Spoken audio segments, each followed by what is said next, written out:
Hey, how you doing? Doing good. How are you? I'm great.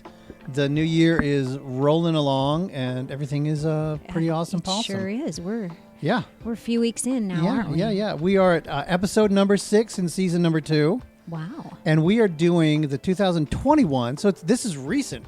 It's pretty recent.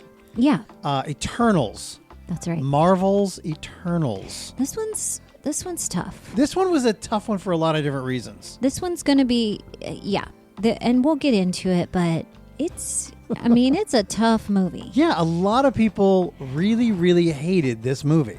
They like vitriolly hated it, like just deep down, right in the deepest parts of their soul, hated this movie. I didn't hate it. I didn't hate it. No, I did not hate it, and I think it's just so completely different than what we have come to know and expect. I from feel Marvel. like from Marvel, yeah, that that brought a lot of disappointment just because it was so different. Right. Well, after they finished phase whatever it was, 4 or whatever it was, when they finished the last part of, the Avengers part when Thanos was defeated. Yeah. Right? Yes. The Infinity War saga. Yeah. I feel like they just started throwing a bunch of stuff at the wall to say, what is going to stick? They hated that? Okay, moving on. Okay. Well, let's try this. I'm not sure because maybe that. I'm just saying that's what it felt like to me. It did feel like that.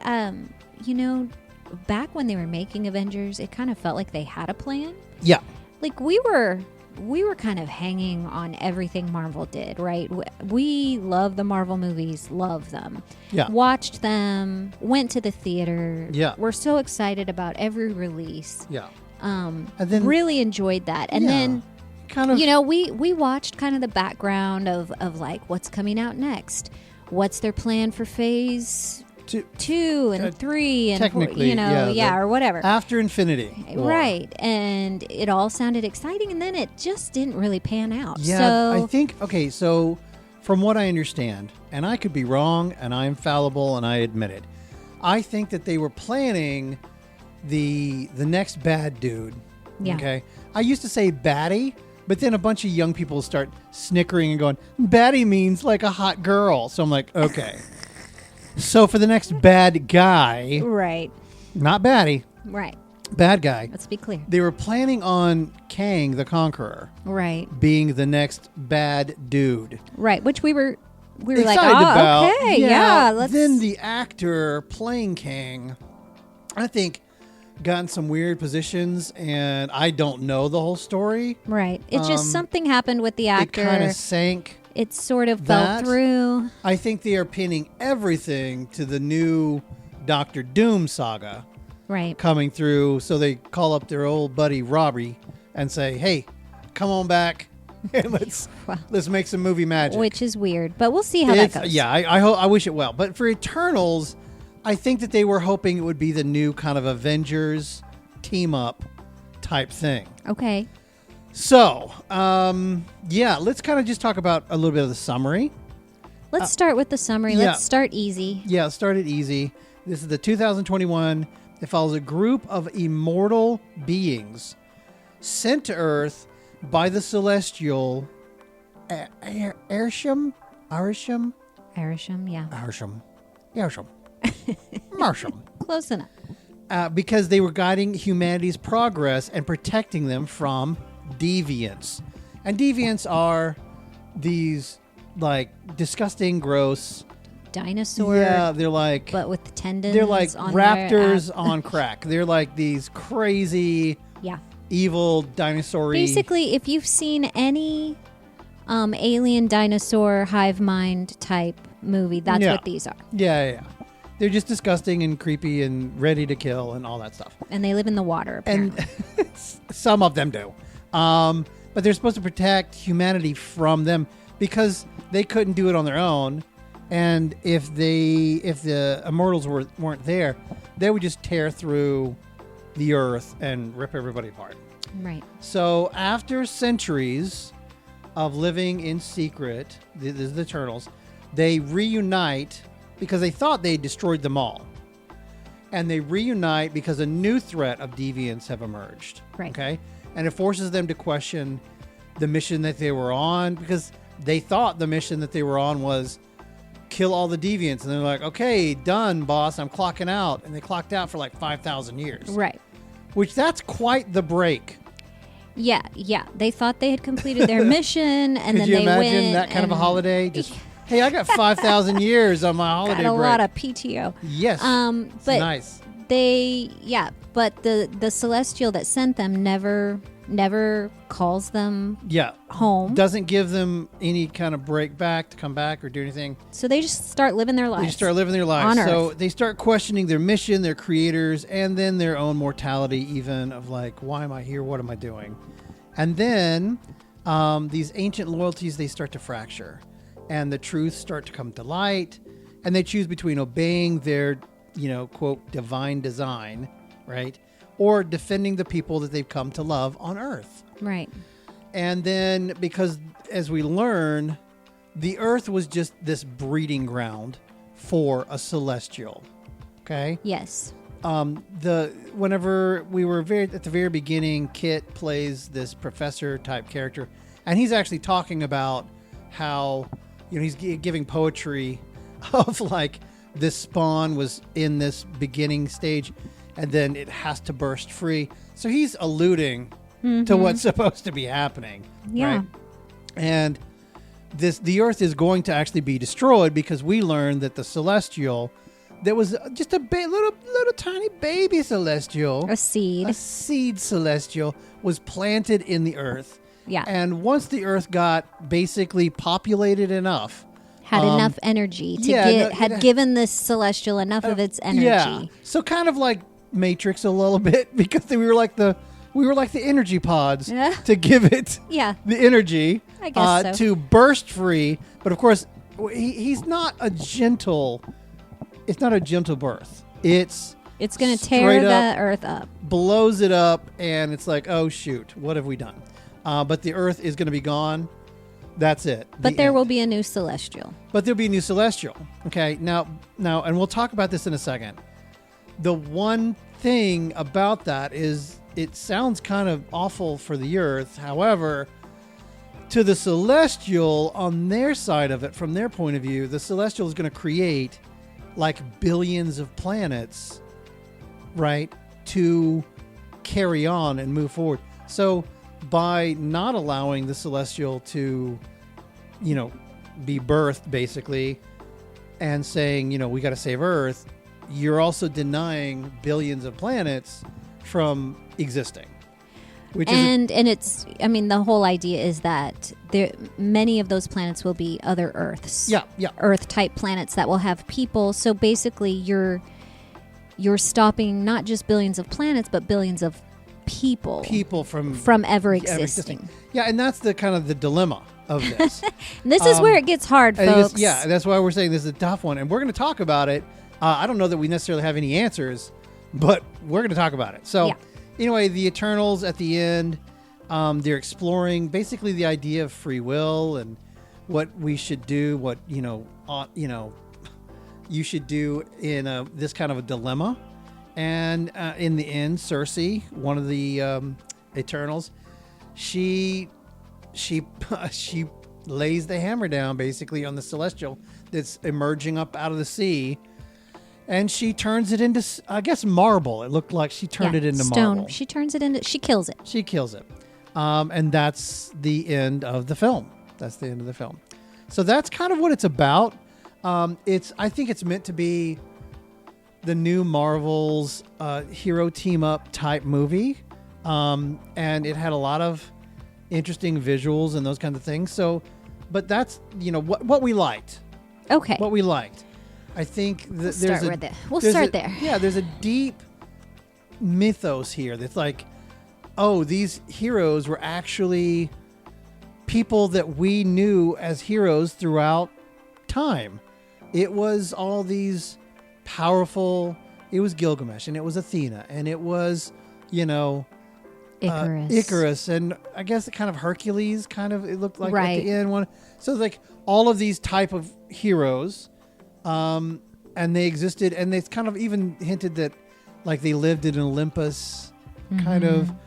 Because their planet was supposedly that they came from was called Olympia. And so they were basically kind of like the Greek gods, kind of. And that's kind of their thing. And so those kind of things I think were really fun to kind of draw lines to go, oh, that's why people thought it was that. Oh, they're really just the Eternals. Oh, people really, okay, that's drawing the line to that one. Oh, okay. So I think that was kind of fun. And of course the actors playing these characters are great. So yeah. I mean, it had a really great cast. I liked the characters. I liked some of the humor in it. I liked the fact that it wasn't an Avengers movie. I thought they tried to kind of blaze a new trail. It had a whole different feel to it. They were sort of bringing in, all of these ancient cultures and mythology and things like that. Sure. I liked that. I liked the idea of it. Right, sure. I do too. I like the idea. Some of the visuals were great, obviously. Yeah, they're going to have great visuals. They got the money to hire those dudes and girls. So they're going to do they're going to do some good stuff. So, it was obviously a big budget movie, and it was entertaining in its own way. Yeah. I didn't hate the film. There was quite a few things to like about it. Absolutely. I agree. So hot take missteps. I actually have several that, I just... So let's get into that. Yeah, there's many. There's many here. We talked earlier about this difficult choice. And, I don't think I don't know. I feel like when you choose that, you're setting as your theme. As your theme, you set this thing up to man, what... You've got to answer it, or else you don't have a conclusion to your story. You know what I mean? And even if you do answer it, you've got a lot of people going, I don't know. What was that? I mean, Cersei even says at the very end, I don't know if we made the right choice. Yeah. That's a problem. And, people are going to be entertained. Yeah. Yeah. Do they really want to contemplate the question of, do I destroy planet Earth? To sacrifice it for billions of people, or do I just keep billions of people from ever existing? Right. It's a big moral question for a popcorn movie, right? I mean, I'm sitting here eating my popcorn, going, "Geez, should I stop billions of planets? My selfish little stupid life. Who am I? Whose side am I on? When it was just them against the deviants, that's an easy choice. But when it's them against the Celestials that create life itself, it was tricky. It was tricky. And again, you've got to attack this from the movie's point of view, because if you believe, you don't have to even religiously believe, well, I don't think that universes believe. That's fine. You don't. I don't. Obviously, I don't think that. But in the scope of the movie, you have to go with what they're saying as a truth. Right. So you can't just go, it'll happen. You can't Jeff Goldblum it and go, oh, life would find a way. Nope. You have to go with what they've told you and accept that as a truth. And they've told us that Celestials create life in this scenario, in this story that we're watching. Right. That's the reality of it. Yeah. And so without these Celestials... Anyway, so the moral... I think it's a misstep, because I feel like this first film should not have been about them battling Celestials for the universe's life, right? Yeah. I think that they should have been all about destroying the deviants and clearing the earth of deviants throughout time. Right. Make us care about them, because by the end of this story, you'd killed off half of them, and one of them is just living a human life. So it's there's 3 left or something like that, 4 left. Yeah. How are you going to franchise that? Right. Eternals 2, the 3 of them kicking around. I mean, how do you continue? One of the missteps was they had too many Eternals to begin with. We'll get there, they pared it down, I think, because of that. I think they started with a lot so that they could kill off half of them. But here's the thing. If they started with a film where they were fighting the deviants, they had the whole first movie to get us to understand and know the Eternals. Listen, I absolutely 1,000,000% agree with you. I do not think this should have been the first Eternals film. So the next movie, whenever they have to betray the Earth, basically, it's a gut punch. Yeah. But we are not here to fix that film. We're here to fix this film. So we're going to try to focus on what they did. Right. So really the ultimate fix would be just don't do this as your first film. Right. Have them fighting the deviants. Let's get to know them. All of those kinds of things. But instead, we're going to try to fix the film that they actually made. Yeah. Right. I think also a problem here is Droog said he's the guy that his eyes turn white and he makes people do and think whatever he wants. And he's got the power basically to do that to one person or everyone on Earth. Right. No problem. Just snap his fingers and we're all just a hive mind, like that. Right. Okay. Right. So he says that, or somebody had said throughout the film, that they're not supposed to interfere with the wars because he was like, why can't I just stop them from fighting? Oh, this is so frustrating. Right. And the reason we find out is because whenever they have wars with each other, it causes technology to boom, which causes growth in their population, which feeds the energy to the celestial. To the celestial in the Earth. And that's why. But here's the problem. Once the celestial was a tabletop counter, right? At the very end, when he's dead. Then he could do whatever he wanted with the people. He could go, cool, now that there's nothing stopping me, all war, all greed, all hate, that's all gone. I'm just going to control everybody. Control everybody, make them happy now, and be in peace. Why didn't he do it? Doesn't make it. He did. He made it pretty clear. The only thing holding him back. Well, he did say once, I guess, he was like, I thought about taking over the whole world because he takes over this small village of people. Oh, let's call that a cult. Let's call that a cult. He basically controls these people in this one village, and he was like, I could have done it to the whole world, but I decided that without their faults, they would never grow. So he kind of gives a reason. But I just think like if that whole thing of the reason he wouldn't do it was gone, he would be like, okay, I'm on that. Now I can do it. Now I can do whatever I want. The next one is there's 3 Are Eternals. we still in the hot takes? You're still in hot takes. Okay. I said there's a bunch of them. This is the last one of this though. There were 3 Eternals that basically set off in the ship in the movie. It sounds like you keep saying turtles. No. These 3 turtles. Eternals. They set off in their eternal ship. Right. And they basically said, because at the end of it, they were like, oh, we got to tell the other Eternals. Yeah. I'm pronouncing the E better. Thank you. They got to tell the other Eternals the truth of what they're really doing to stop them, to basically stop these emergent.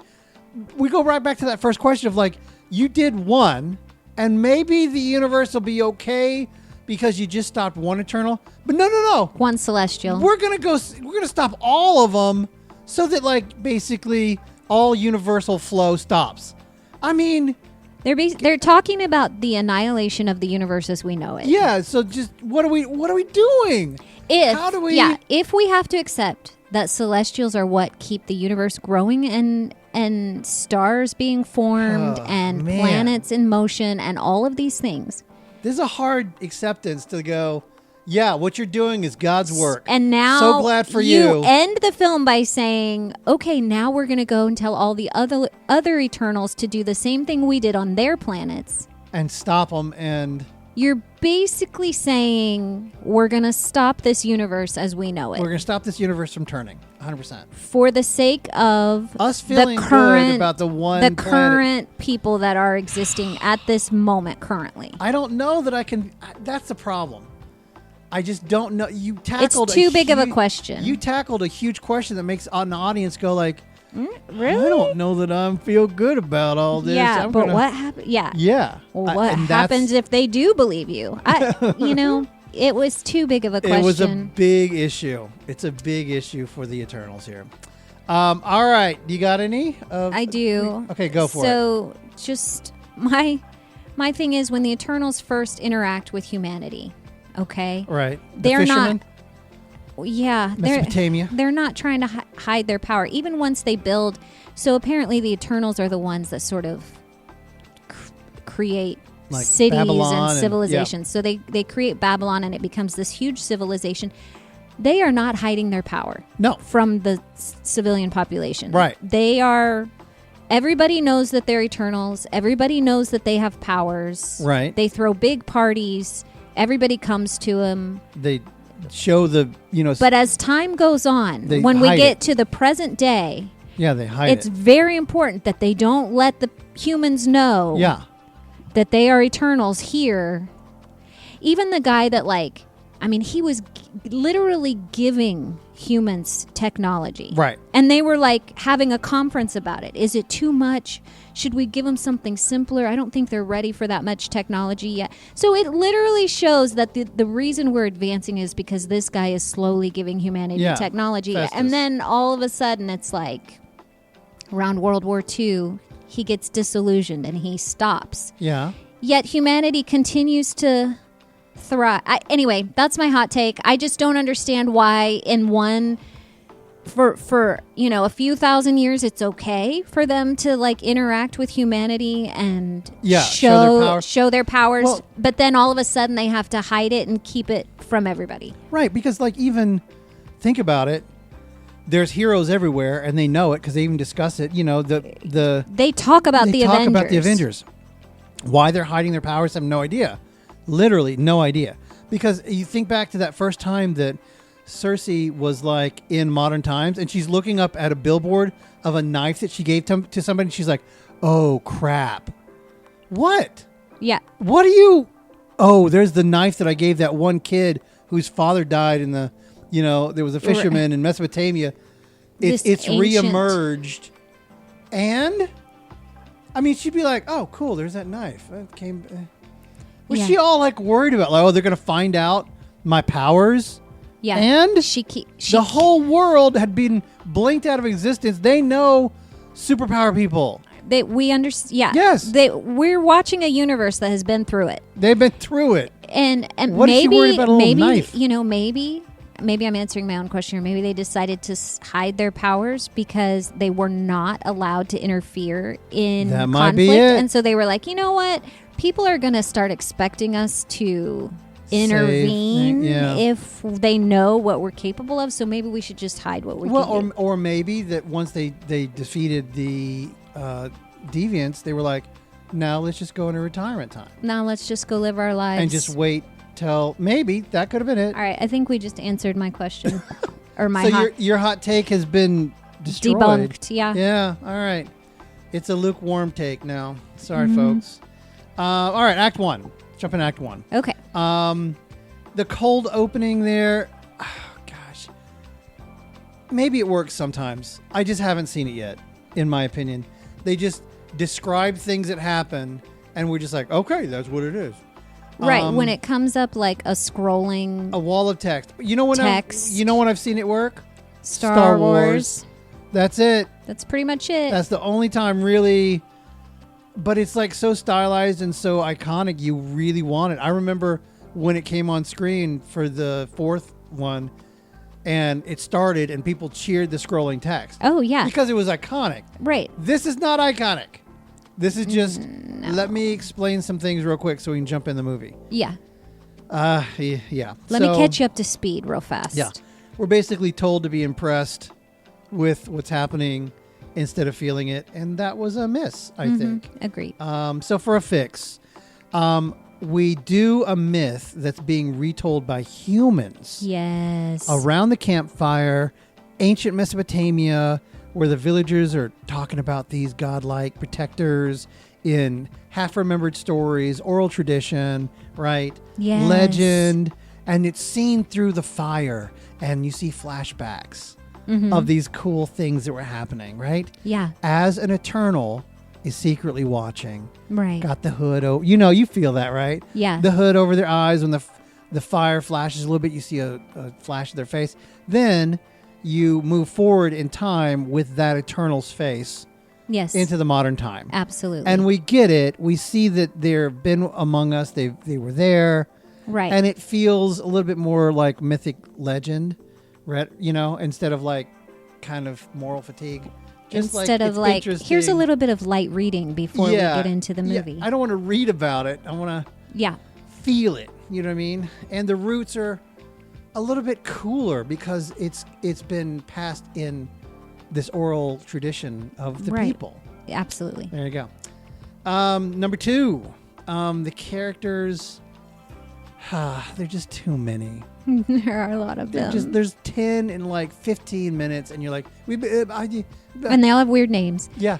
And I remember asking you, I was like, okay, so can you name, at the end of the movie, can you name any of, and you're like, I was like, Icarus? Athena? Yeah. Icarus? That's kind of it. You know what I mean? Because you did a big, long movie, and you basically know, but they're kind of reduced to a single trait, right? The strong one, the techie one, the fast one. Yeah. You know what I mean? They're basically mutants. Yeah, and you're just like, oh. all on a team together. You know, and we were halfway through the movie, I remember, and they were still doing introductions. And they were doing that, I remember, through the video camera stuff, and like, this is this person, this is... I'm like, we're halfway through, and you're still doing introductions. That's rough, man, because you gotta... I'm not opposed to spacing it out, especially in a first movie. Right. But you put us in that boat from the beginning. Yeah. You showed us everybody's stuff. I don't know. I think that was for a fix, I think. You got to find the balance and introduce them kind of, I think, in the order in history that we know them to be. Yes. Like Athena, we never saw her in Greece. We never saw her story. We never saw anything about her. Right.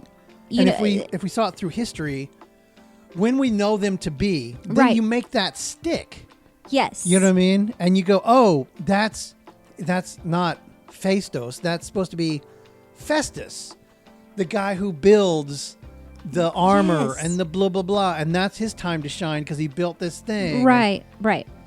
Show them in the civilization where they really excelled. Right. And you can draw the lines of like whenever they totally were killing it in history and how they were defeating deviants in that time. And introduce them to us that way. And if you're going to take such a long time to introduce them.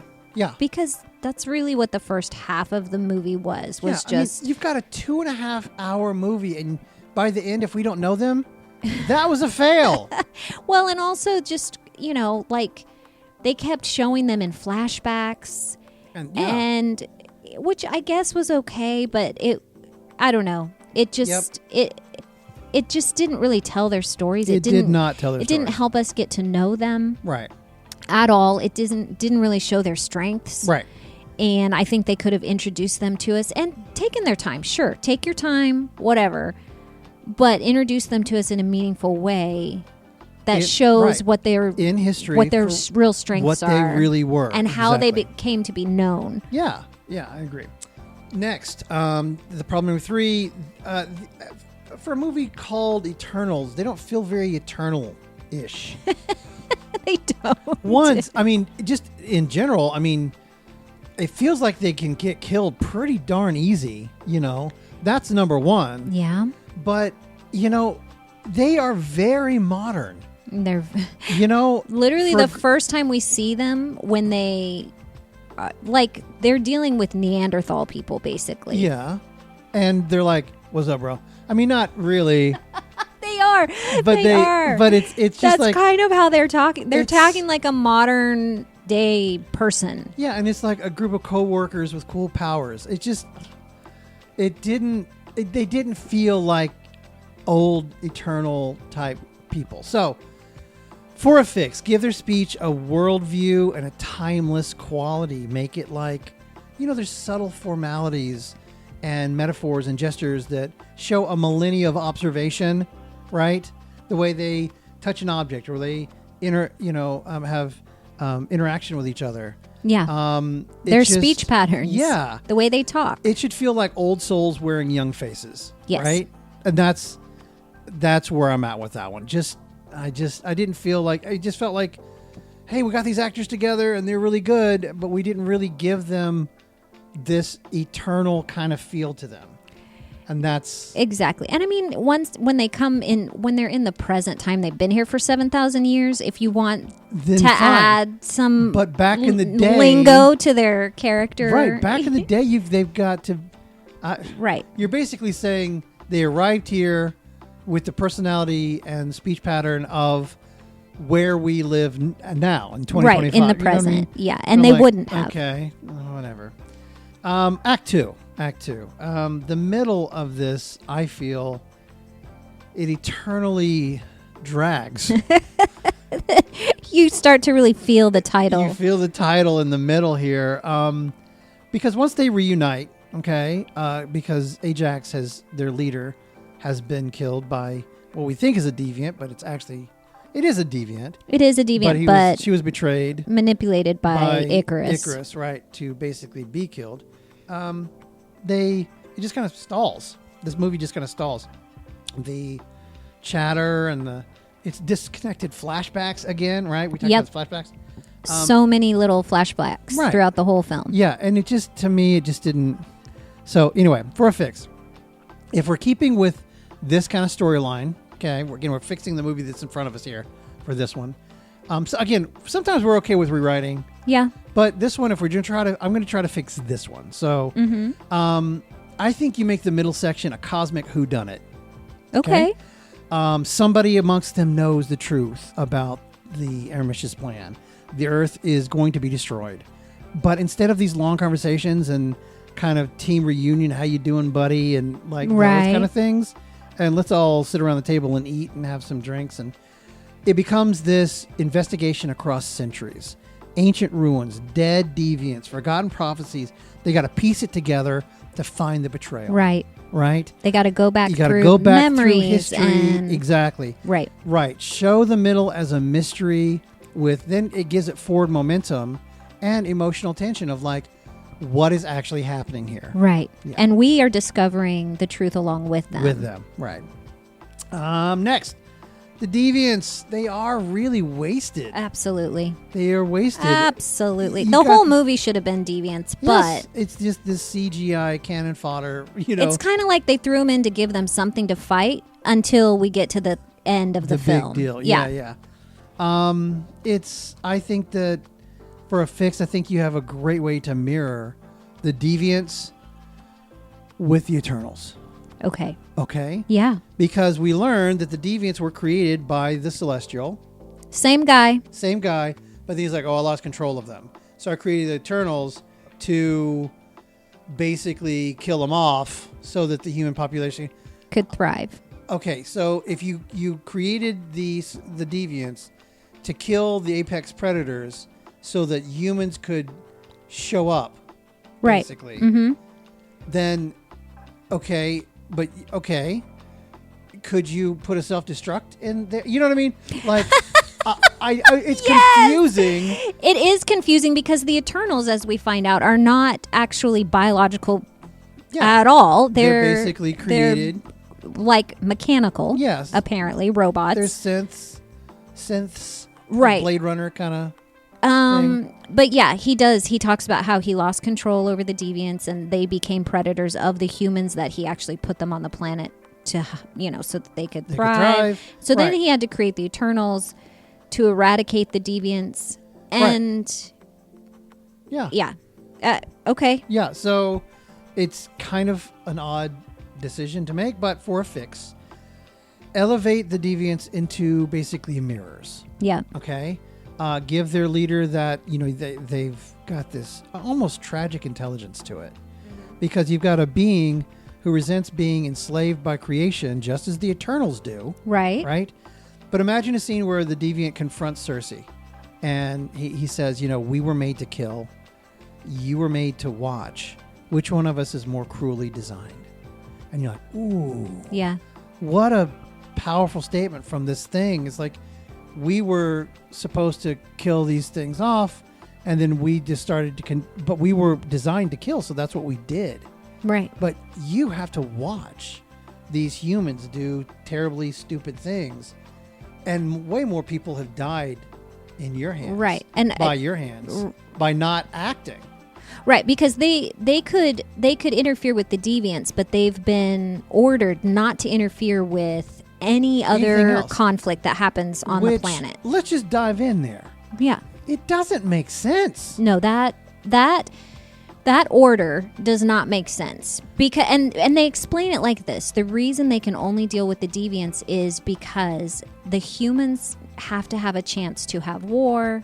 They have to have a chance to suffer because that breeds innovation. Which breeds population. Which breeds population growth and technology growth. So the Celestial is not just receiving energy from the number of people. He's also receiving energy from all of the technology that they develop. Right. But the problem is they try to scoot under the rug this thing with Thanos. Right. Because her boyfriend, Cersei's human boyfriend at the beginning is like, so why didn't you guys help with the Thanos issue? Why didn't you help defeat him? And she was like, we were ordered not to do anything that wasn't deviant related. But to me, it's like, well, Thanos literally snapped half of the universe, not the world, the universe, out of existence. Which would put a lot of kinks in a lot of young budding celestial planets. You don't think that was enough to get them involved? Right. And they even say, well, when Thanos snapped, people out of existence, it literally set back the celestial 5 years, right? Yeah, the emergence by 5 years. And yeah. So if the whole point of keeping them out of human conflict was to let humans thrive, right? Why wouldn't you put them in the conflicts that are crushing the humans from thriving? You've got these guys basically sitting up there like, cosmic elves on the shelf that only report to, the Celestial. And you're going like, yeah, we're just going to report back to you. Oh, we're not going to interfere. We're not going to. Except for taking out half the universe. Right. That might have been a good one to throw them into the mix. The mix, yeah. So it doesn't make sense. No, none of their arguments really throughout the movie for their motivation for anything that they do really makes sense, which is part of the problem. Yeah. So Act 3, the finale, the Celestial's emergence feels very, I don't know, undercooked here, because it's like he's emerging. You see a hand, and you see part of the corner of his head, and she's like, countertop, boop, right? And you're like, oh, and she does it. I think the weight of that could have been a lot stronger. Okay. So for a fix, I'm cutting away to natural disasters all over the world. Oh, yeah. And I'm seeing the human devastation of this happening. And then once this stops, everything's settling down. Yes. And them being okay. Right. So it's a simple one. Yeah, you have to see it affecting more than just the tiny island that they're on. I mean, it's an apocalypse of biblical proportions, but we only stayed at this one little tiny dink of an island, and we didn't see anything else. Right. Yeah. Lastly, I think the ending kind of undercuts the power of the whole movie. Cersei saves the planet, but the Celestial comes back and basically scolds her. Well, he kind of takes her and two of the other Eternals. Yeah. No, just the one. Oh, was it? Yeah, no, he took a couple others. Her and he's like, you basically killed a Celestial, and I'm going to let this Earth continue, but I'm watching you. Right. And we're like, okay. Yeah. But that's all he says. He doesn't say what needs to be done. No. Watching us for what? How we develop our comedy? Stand-up routines? I'm gonna. He said something like, "I'm gonna check your memories to see if they actually deserve to live, and I'm gonna bring judgment." Of what? You could have done that now. Yeah. Just go chop. You know what I mean? And just what? There's no guidelines at all. There's no curriculum set up for these guys to know. What are you checking for, buddy? Yeah. No. Again, one more thing that just didn't make sense. It honestly felt like Marvel's going, so be good, kids. Yeah. Just what it literally felt like. And I'm like, what are you doing? Yeah, there's just so many of their motivations that didn't lead anywhere. Didn't make sense. So for a fix, I think you give, instead of this weird cliffhanger, Cersei stops the Celestial, but at the cost of erasing her immortality and powers. Yes. He's like, sorry, Easy. I'm taking this from you. Bloop. Now there's a cost to it. Now there's a cost. She loses her eternal powers.